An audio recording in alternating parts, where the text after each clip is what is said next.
तो next topic है हमारा polar encoding. Polar encoding is an encoding scheme that uses two voltage levels. One is positive and another is negative. By using two voltage levels, an average voltage level is reduced and the DC component problem of unipolar encoding scheme are alleviated. अब यहाँ पे polar encoding में क्या होगा कि हमारे पास दो voltage level होगा. यूनिपोलर में हमारे पास सिर्फ और सिर्फ एक ही वोल्टेज लेवल होता था, ठीक है, नेगेटिव या फिर पॉजिटिव. यहाँ पे क्या बोल रहे हैं कि यहाँ पे हमारे पास टू वोल्टेज लेवल होगा जिसमें हमारे पास एक पॉजिटिव होगा और दूसरा होगा नेगेटिव. ठीक है, दोनों वोल्टेज लेवल को यूज करके यहाँ पे जो एवरेज वोल्टेज लेवल होगा वो रिड्यूस किया जा सकता है. ठीक है, और जो डीसी कंपोनेंट के जो प्रॉब्लम्स थे, ठीक है, जो यूनिपोलर में होते थे, जितने भी डीसी कंपोनेंट्स लगे होते हैं, ठीक है, तो उसमें बहुत सारी प्रॉब्लम्स होती थी कि वो प्रॉपरली वर्क नहीं कर पाता था. लेकिन यहाँ पे जो पोलर एनकोडिंग स्कीम जो है उससे ये सारी चीज़ें हटाई जा सकती है. ठीक है, तो पोलर एनकोडिंग स्कीम जो होता है उसके अंदर तीन टाइप के अलग अलग यहाँ पे जो स्कीम है वो यहाँ पे हम लोग को देखने के लिए मिले. तो सबसे पहला है यहाँ पे NRZ. ठीक है, इसका मतलब होता है नॉन रिटर्न जीरो. फिर उसके बाद होता है RZ, इसका मतलब होता है रिटर्न जीरो. ठीक है, और थर्ड होता है बाई फेस. NRZ में यहाँ पे NRZL और NRZI दो टाइप के यहाँ पे हम लोग को स्कीम देखने के लिए मिलते हैं. तो सबसे पहले यहाँ पे हम लोग NRZ देखते हैं, नॉन रिटर्न जीरो.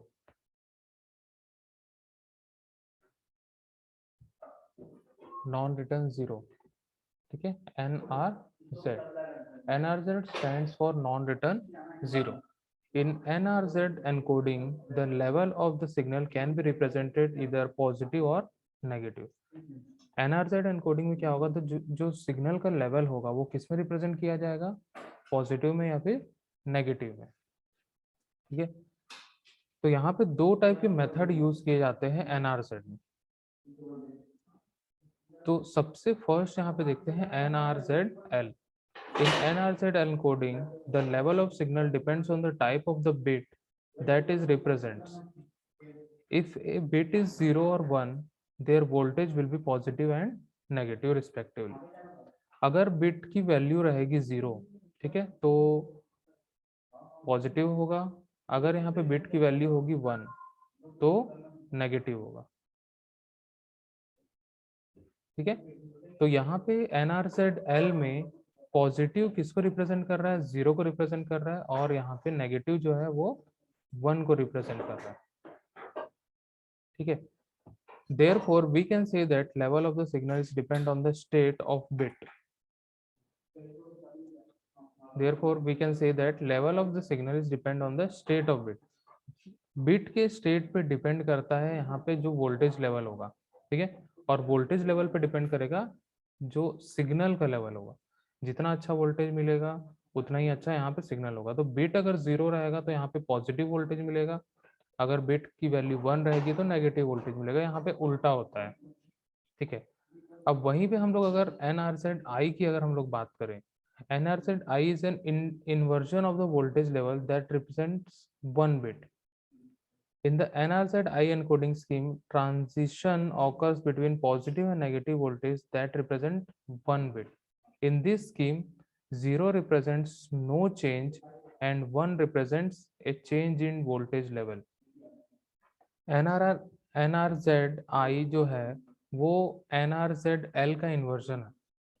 ठीक है, तो यहाँ पे जो इन्वर्जन किया जा रहा है वोल्टेज लेवल पे, ठीक है, वो रिप्रेजेंट करेगा 1 को. ठीक है, यहाँ सिंपल सी बात यह है कि अगर बिट की वैल्यू 0 है, ठीक है, तो वहाँ पे जो वोल्टेज लेवल में चेंजेस है वो कुछ भी नहीं किया जा रहा है, मतलब नो वोल्टेज चेंज वहाँ पे हो रहा है. लेकिन अगर बिट की वैल्यू 1 है तो वहाँ पे वोल्टेज चेंज होगा. ठीक है, अगर बिट की वैल्यू 0 है तो नो चेंज, और अगर बिट की वैल्यू 1 है तो वोल्टेज लेवल में चेंजेस हम लोग को मिलेगा. ठीक है, अब यहाँ पे हम लोग इस डायग्राम से समझते हैं NRZL और NRZI दोनों का यहाँ पे दिया हुआ है.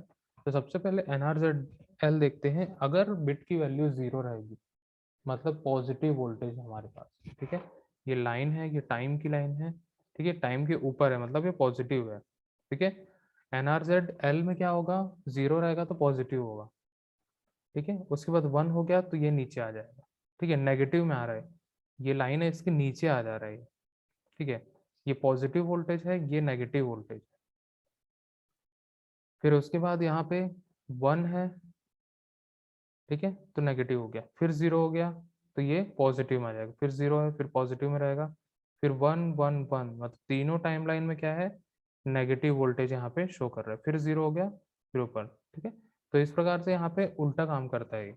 एनआरजेड आई में क्या होगा, जस्ट इनका क्या होगा, इन्वर्जन होगा। अब यहाँ पे सेम बिट है हमारे पास 0, तो यहाँ पे पॉजिटिव आ रहा है, ठीक है। फिर उसके बाद 1 हुआ, ठीक है, तो ये एक बार डाउन जरूर हो गया, ठीक है, एक बार ये नेगेटिव में आ गया। अब देन फिर से यहाँ पे क्या आ रहा है, 0 है, ठीक है।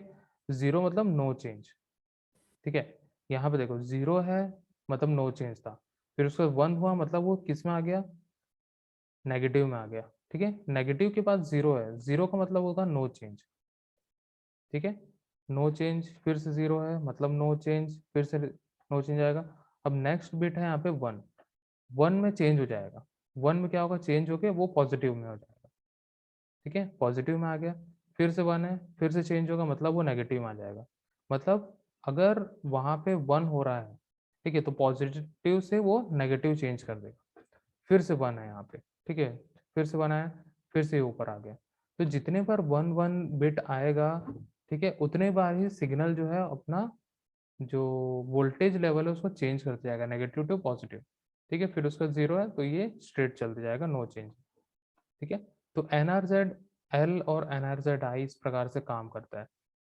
एनआरजेड एल जो होता है वो 0 में पॉजिटिव वोल्टेज रहता है, 1 में नेगेटिव वोल्टेज रहता है।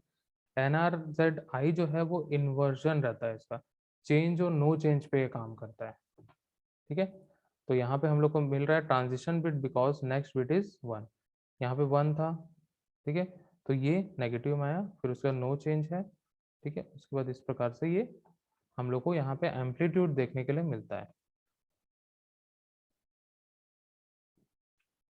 इस डायग्राम से हम लोग एक बार फिर समझ रहे हैं, ठीक है। एनआरजेड एल है और एनआरजेड आई है हमारे पास, ठीक है। ये बिट ऑफ स्ट्रीम है हमारे पास 0 1 0 0 1 1 1 0। अगर हम लोग को इसमें वोल्टेज लेवल शो करना है तो हम लोग कैसे करेंगे, तो यहाँ पे हम लोग एनआरजेड एल सबसे पहले लेते हैं। तो बिट ऑफ स्ट्रीम में सबसे पहला बिट है हमारे पास 0, 0 है तो ये अप है मतलब पॉजिटिव है, ये टाइम लाइन है, टाइम लाइन के नीचे नेगेटिव होगा और ऊपर जो होगा पॉजिटिव। तो 0 है हमारे पास तो यहाँ पे आ जाएगा पॉजिटिव, मतलब पॉजिटिव डायरेक्शन में है वोल्टेज, ठीक है। फिर उसके बाद नेक्स्ट बिट आ गया 1, 1 आ गया तो ये किस में चले जाएगा, नेगेटिव में चल जाएगा। अभी हम लोग बात करें एनआरजेड एल की, ठीक है, 1 मतलब हो जाएगा नेगेटिव। फिर उसके बाद यहाँ पे 0 है तो ये फिर से पॉजिटिव हो गया। अगला बिट भी 0 है मतलब पॉजिटिव था, पॉजिटिव में ही रहेगा 0 तक। फिर अगला बिट हो गया 1, 1 जैसे ही होगा तो ये नेगेटिव में आ जाएगा, ठीक है, यहाँ तक आया। फिर अगला बिट है 1, फिर से नेगेटिव में रहेगा। फिर अगला बिट है 1, फिर से नेगेटिव में रहेगा। अब फिर यहाँ पे आ गया 0, 0 का मतलब हो जाएगा फिर से पॉजिटिव में आ जाएगा, ठीक है। तो इस प्रकार से एन आर जेड एल जो है वोल्टेज लेवल को कंट्रोल करता है।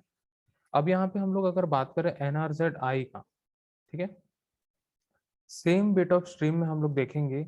सबसे पहला है 0, 0 मतलब होगा पॉजिटिव, पॉजिटिव से हम लोग का स्टार्ट हो जाएगा, ठीक है। अब यहाँ पे चेंज और नो चेंज में हम लोग बात करेंगे। 0 से हो गया 1 मतलब बिट चेंज हुआ, ठीक है, 0 से क्या हो गया, 1 हो गया। 1 जैसे ही हुआ, ठीक है, तो ये नेगेटिव में आ गया। फिर उसके बाद नेक्स्ट है 0, 0 का मतलब होगा नो चेंज, ठीक है, नेगेटिव में था और नेगेटिव में ही रहेगा। फिर से नेक्स्ट 0 है तो नेगेटिव में था और नेगेटिव में ही रहेगा, ठीक है। फिर 0 के बाद चेंज हो रहा है बिट यहाँ पे 1, ठीक है, जैसे ही 1 होगा तो ये वोल्टेज लेवल चेंज कर देगा, ठीक है, नेगेटिव था उससे पॉजिटिव में चेंज कर देगा। तो 1 आ गया तो पॉजिटिव आ गया, ठीक है। फिर से अगला बिट क्या है, 1, और जैसे ही 1 होगा तो वो चेंज हो जाएगा, पॉजिटिव से नेगेटिव में आ गया। ठीक है, फिर उसके बाद नेक्स्ट 1 है, फिर नेगेटिव था, अब फिर से चेंज होगा, फिर किस में आ जाएगा, पॉजिटिव में आ जाएगा। ठीक है, यहाँ तक पॉजिटिव में आया। फिर उसके बाद नेक्स्ट है 0।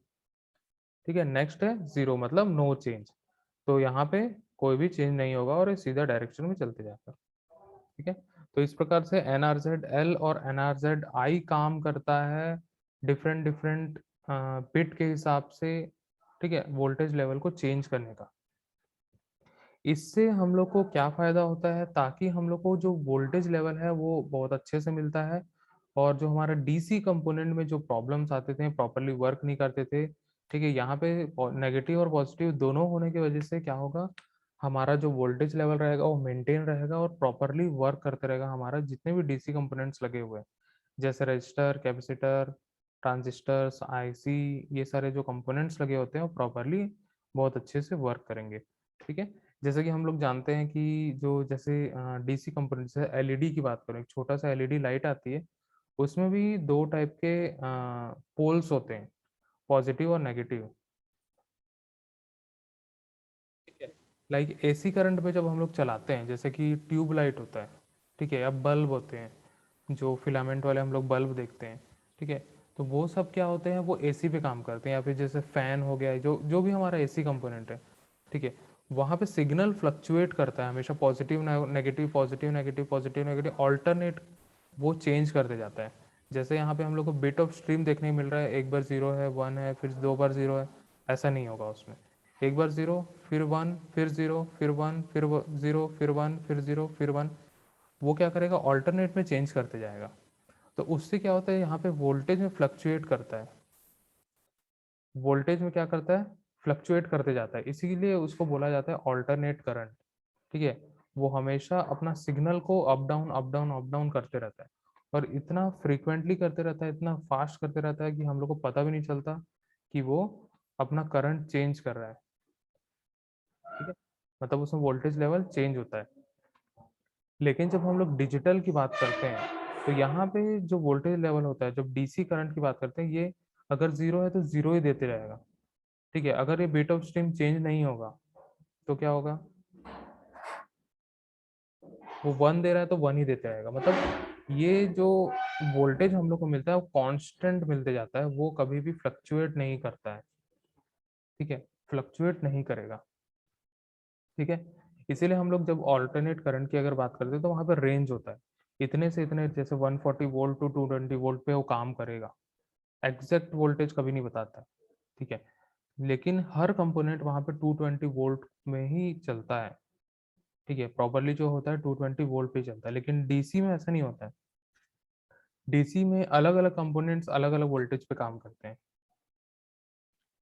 ठीक है, तो डीसी वोल्टेज में अगर हम लोग देखें, ठीक है, इसका सबसे बड़ा मैं एग्जांपल बताता हूँ, इंडियन रेलवे। अगर हम लोग इंडियन रेलवे की बात करें तो प्रॉपरली 100% जो है इंडियन रेलवे डीसी करंट पे काम करता है। ठीक है, जितने भी इंजन्स होते हैं, जितने भी उसके अंदर लाइट्स होती है, जिसके अंदर फैंस होता है, एसी लगा होता है, सब के सब डीसी पे काम करते हैं वहाँ पे। ठीक है, 100% डीसी करंट पे वो काम करता है। देखो, इंडियन रेलवेज में डीसी करंट यूज करने का क्या मतलब है, क्योंकि वहां पे हम लोग को कांस्टेंट वोल्टेज चाहिए होता है। ठीक है, जो ऊपर से लाइंस गई रहती है, इलेक्ट्रिसिटी लाइंस जो रहती है, ठीक है, उसमें इतना ज्यादा हाई पावर का वोल्टेज रहता है, 14,440 वोल्ट ऐसा कुछ रहता है उसमें। ठीक है, करंट, वो एक्चुअल में डीसी करंट होता है। ठीक है, इसीलिए जब बारिश होती है, वो एंटीना कनेक्ट है, पूरे बॉडी में कनेक्ट है, लेकिन तो भी हम लोग को करंट नहीं मारता है वहां पे। लेकिन जब हम लोग उसको डायरेक्ट खुद छू देंगे, तभी हम लोग को करंट मारेगा। ठीक है, इसीलिए जो इंडियन रेलवेज होता है, वो बारिश के मौसम में पूरा पानी भरे रहेगा तो भी वो निश्चिंत अपना चलाते जाता है, क्योंकि उसको पता है कि वो कभी भी करंट नहीं मारेगा किसी भी इंसान को। ठीक है, क्योंकि वो डीसी करंट है। ठीक है, हाई वोल्टेज होने के बाद भी, क्योंकि वो उसको अर्थिंग से कोई लेना देना नहीं होता है। ठीक है, लेकिन उसकी बॉडी में नेगेटिव वोल्टेज होता है हमेशा।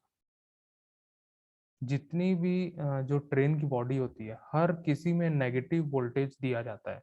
नेगेटिव वोल्टेज इसलिए दिया जाता है क्योंकि डीसी करंट को हमेशा करंट रिटर्न करना होता है, ठीक है। वो जितना जो भी कंपोनेंट वो 100% कंज्यूम कर लेता है करंट। यहाँ पे जो करंट होता है वो 100% यूज किया जाता है, ठीक है। जैसे कि मान के चलो कोई भी हम लोग घर में एक डिवाइस चलाए, जैसे टीवी है, ठीक है। टीवी जो होता है 12 वोल्ट पे चलता है, ठीक है। जो है आज आज के डेट की एलईडी टीवी जो होती है 12 वोल्ट या फिर 24 वोल्ट पे वो काम करता है, ठीक है। उसमें एक अडेप्टर लगा होता है, ठीक है। उतने ही वोल्ट पे वो काम करेगा। अगर हमारे पास वो अडेप्टर खराब हो गया तो हम जो कार की बैटरी है या हमारी बाइक की बैटरी, उससे भी हम लोग उसको चला सकते हैं, ठीक है। तो वो सारे क्या है, कांस्टेंट वोल्टेज देते हैं और 100% वो कंज्यूम करता है। अगर हम लोग उसमें नेगेटिव नहीं अटैच करेंगे विथ बैटरी या फिर पावर सोर्स, ठीक है, तो वो क्या करेगा, कोई भी इलेक्ट्रिसिटी वेस्ट नहीं करता है कभी भी। इलेक्ट्रिसिटी कभी भी वेस्ट नहीं करता है, इसीलिए यहाँ पे जो डीसी कंपोनेंट है वो हमेशा पोल्स में काम करते हैं, नेगेटिव और पॉजिटिव। लेकिन जब हम लोग ऑल्टरनेट करंट यूज करते हैं, ठीक है, जैसे हम लोग के फैन है, घर पे जो फैन लगा होता है, ठीक है, या फिर जो बल्ब होता है, ठीक है, या फिर जो भी कंपोनेंट हम लोग एसी से चलाते हैं, ठीक है, वहाँ पे इलेक्ट्रिसिटी बहुत ज़्यादा वेस्ट होती है क्योंकि उसके अंदर के कंपोनेंट्स जो है हमेशा फ्लक्चुएट करते रहते हैं। मतलब करंट यूज कर रहे हैं लेकिन वो फ्लक्चुएट कर रहा है, ठीक है। तो जितना पावर उसको कंज्यूम करना होता है वो करता है, बाकी को वो वेस्ट करता है और बाकी को सीधा अर्थ से नीचे भेज देता है, ठीक है, जिसको हम लोग न्यूट्रल बोलते हैं, ठीक है। वो करंट को न्यूट्रल करके वो भेजते जाता है, ठीक है। मतलब एक सर्किट कहीं ना कहीं से वो क्लियर करता है। लेकिन यहाँ पे ऐसा हम लोग को जरूरत नहीं, सर्किट क्लियर होगा तो कहाँ से होगा, बैटरी या फिर पावर सोर्स के नेगेटिव पॉइंट से ही होगा।